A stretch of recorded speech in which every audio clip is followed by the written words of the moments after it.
JD Vance is funny. JD Vance was woke? What? No way. Nothing ever happens. Crowd wins again, but they also lose. So the war with Iran is full on again. Iran launched missiles and drones against U.S. military sites in Kuwait and Bahrain on early Sunday, shortly after Donald Trump threatened to wipe out Iran leadership if they did not stick to the interim agreement to end the war. Israel said on Sunday it struck Iran-backed Hezbollah militias in Lebanon on Saturday after it agreed the latest ceasefire deal with Lebanon to calm fighting. Iran said it says it must end if the wider agreement is to stick. What's up, Amber? You're up early.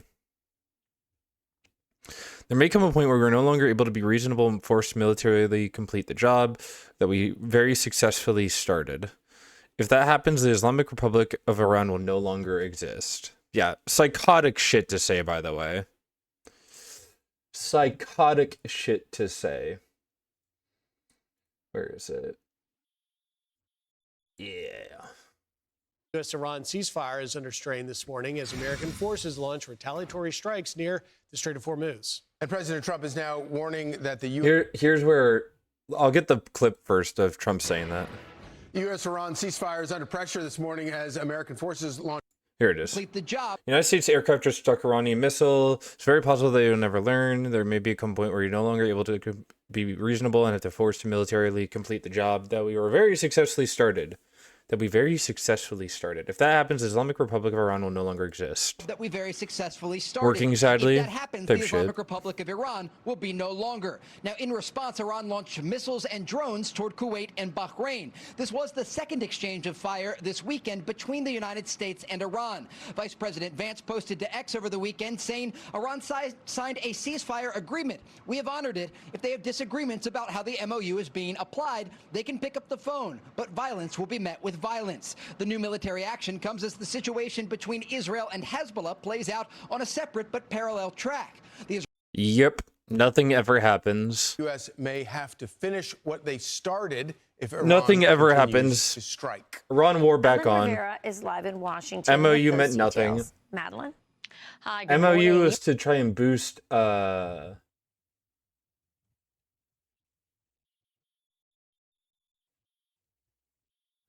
MOU did nothing. World is over. Man, I don't know. Like, this shit's just exhausting to deal with. Like, why do we have to keep on putting up with constant lying bullshit? Hey, you guys completed the challenge. Good job. I don't know, man. It's hard watching this country lie constantly over and over and over and over and over and over and over and over and over and over and over and over and over and over and over again.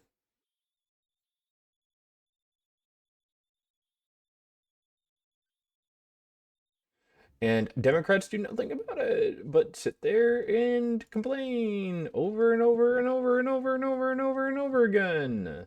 They genuinely do fucking nothing to stop this bullshit. U.S. officials say Iran had a chance to stop shooting, and they did not take it. Instead, they attacked another ship Saturday morning, a Panama-flagged tanker traveling through the Strait of Hormuz. As a result, CENTCOM says U.S. military aircraft targeted Iranian military surveillance infrastructure, communication systems, air defense sites, drone storage facilities, and mine layer capabilities. Commercial vessel transits through the Strait of Hormuz continue. U.S. forces remain vigilant, lethal, and ready. A senior U.S. official tells our Jennifer Griffin the strikes were larger than the ones the U.S. forces carried out on Friday, but they had to hit areas where Iran has regrouped some military assets. An official tells Jennifer, in the time since the ceasefire on April 7th, Iran has reconstituted thus the targets around the Strait of Hormuz. There's a lot that is damaged, a lot, but they move things around. Iran, in retaliation, launched missiles and drones on U.S. military sites in Kuwait and Bahrain. They're promising more action if the tit-for-tat continues. Get out of my fucking screen, John Ossoff. Police City, dumbass moron. I'm just, like, I don't know, man. Crude oil prices. And we're still on the upswing.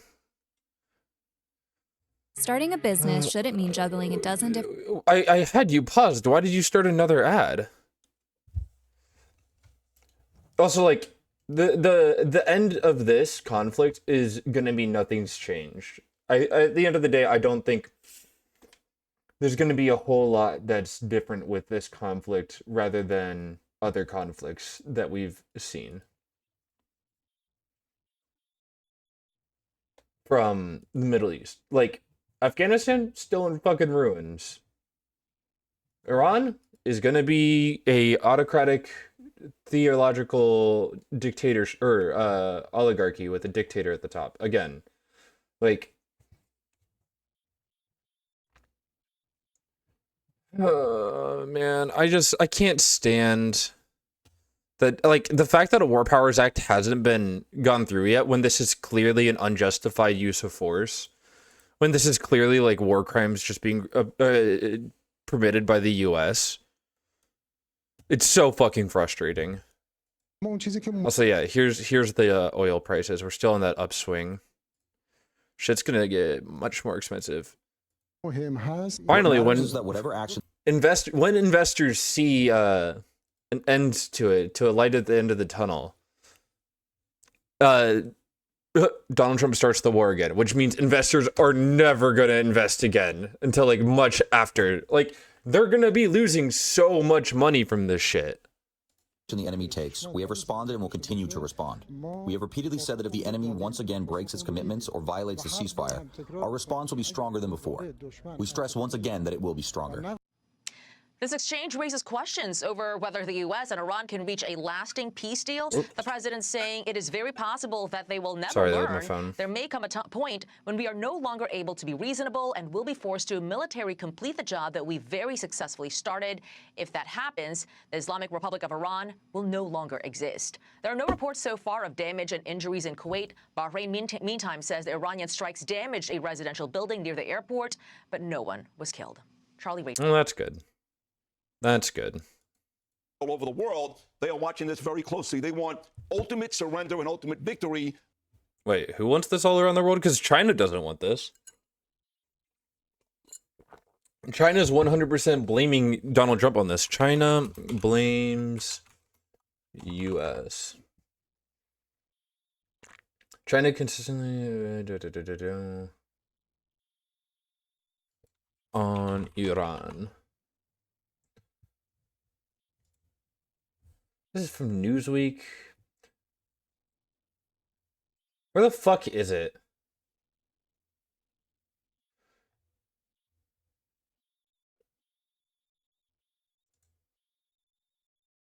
$5. Oh, by the way, the UN agreed that Israel is committing genocide. So, again, you know. For diplomacy and restraint in dealing with the Iranian nuclear issue, warning that threats of force could push the Middle East into what it described as a dangerous abyss. Speaking at an open meeting of the United Nations Security Council, China's Deputy Permanent Representative to the United Nations, Sun Lei, urged all parties involved to avoid military confrontation and focus on peaceful solutions. It's like 110% Trump's fault, by the way. We all know this, right? We all know this. This is a known fact. So none of this peace talk. But what if that costs? What if the cost of that is much higher prices in gas? Maybe even we run out of gasoline, or boots on. Oh God, boots on the ground, boots on the ground, boots on the ground, boots on the ground, boots on the ground. Buzzword, buzzword, buzzword, buzzword. The ground. Is that a reasonable? Is that a reasonable price to pay No. in order to take out the regime for America, not for Israel, but you're an American. I'm an American, and I'm a MAGA Trump guy. I love President Trump. If you're watching, I love you. That is so gay. We need to win in November. That's the bottom line. And to your point, Rachel, You're not gonna win in November. This isn't looking great for you guys. no, this is disastrous at this point. But the Israelis don't care. And the truth is, for America, if we're going to Man, Fox is really going on the anti-Israel side of this. win this, there's only one way to win. You know, I keep hearing, well, diplomacy, let's have an honest conversation. That's not going to happen. I'm guaranteeing this audience right now, Iran will never agree to a deal, and if they do, they will never comply. Not in a million years. We can threaten them all we want. I wonder who showed Iran that complying with the deals is off the table. I wonder who showed Iran that we don't value or, you know, have any sort of like stock in any peace deals that we've done. I wonder who showed Iran that. I wonder who's broken multiple peace deals over and over and over and over and over again. With economic sanctions, we're going to blow you up. They don't care. But you're not answering the question about boots on, because then we have to make a decision. Do we put boots on the ground? Because it will take that. We may have to in terms of getting to that uranium, right? It's going to be difficult to get it there from the air. And look, my child is not in the service, so I don't want to come off as insensitive to people who, children, they do serve this country, and they're heroes and they're courageous. But look, you can't start this thing and not finish, Rachel, Griffin, Charlie. That's the bottom line. We started off great. Epic Fury was amazing. It was fantastic. So was Midnight Hammer. Right now, we're stuck. We're stuck. And even though we call the shots, I'm not sure we really do. I'm being honest here. So if you're going to start this thing, you got to finish it. And right now, we're not finishing it. So if it means getting some boots on the ground, do what you got to do to win this and end this. To challenge you a little bit, Sid, is it a bit over exaggeration to say that we're stuck because President Trump is showing patience to say he's going to play this out? But as J.D. Vance, Vice President, said here, that we've already won because we've put this decision in their hands. Everybody knows, and President Trump and J.D. Vance are well aware that the IRGC commander, Ahmad Vahidi, is complicating things when Ghalibaf sits down at the negotiation table. But the way the administration sees it and President Trump is, we can go as long as we want, and ultimately finishing it for good is on the table. We can't go for... Oh, hold on. Cat's about to throw up.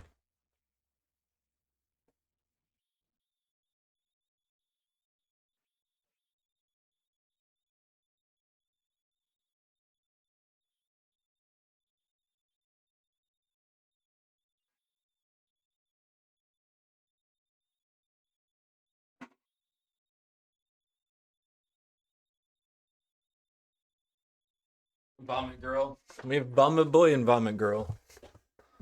As long as we want. Clearly, the gas prices are too high. Midterms are coming up. Look, let's have an honest discussion about this, too. I'm a sports guy, Griff. I worked on WFAN for many, many years. The game is not over in the sixth inning. We haven't won anything yet. I'm sorry, Mr. President, to break the news, but we haven't won anything yet. There's been no end to this. We're kind of in the same exact place we were a couple of months ago. They're still striking us. We're still striking them. Israel is still nervous. And quite frankly, American voters are still nervous. So how do you claim... True. True.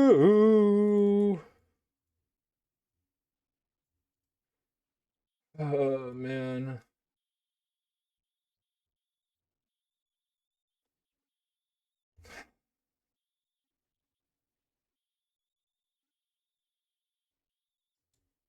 It's so frustrating. Victory when the game is far from over. We're in the sixth inning. Not claiming victory, just saying we're not stuck because no option that we had going into this are off the table. The Iranians are the ones that, at the end of the day, are either going to take this or not. So we keep threatening them, and they don't care. So how are we not stuck? What are we doing? Israel led them to being able to do this conclusion, by the way. Iran to make them do what we want them to do. You tell me, Griff.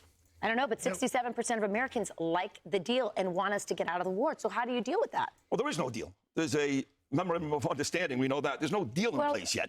It's the first step, right? Yeah, listen, nobody wants people to die. President Trump is one of the nicest men you'll ever meet. You know this. All three of you are friendly with him. He doesn't want people to die. Voters don't want people to die.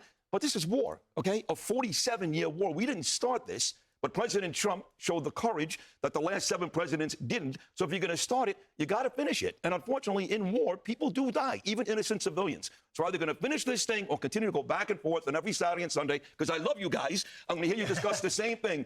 We want peace. Despite the best attempts of Trump, Vance, Witkoff, and Kushner, right now, to be honest, we're nowhere. We're nowhere. Well, for certain, what you just said right there is exactly right. You know, presidents have wrestled with this for decades, and President Trump is the first person to come along, even in an election year, and say, I'm going to fix this, because he does believe. And he deserves credit for that. He's an amazing man, a great president, but we have to get to the place here where we're closer to the finish. We're not there yet. Sid Rosenberg, always great to see you. Great. Yeah. Nothing ever changes, man. World will be on fire and nothing will change. I mean, granted, things will change. It'll just take, like, active Democrat, left-leaning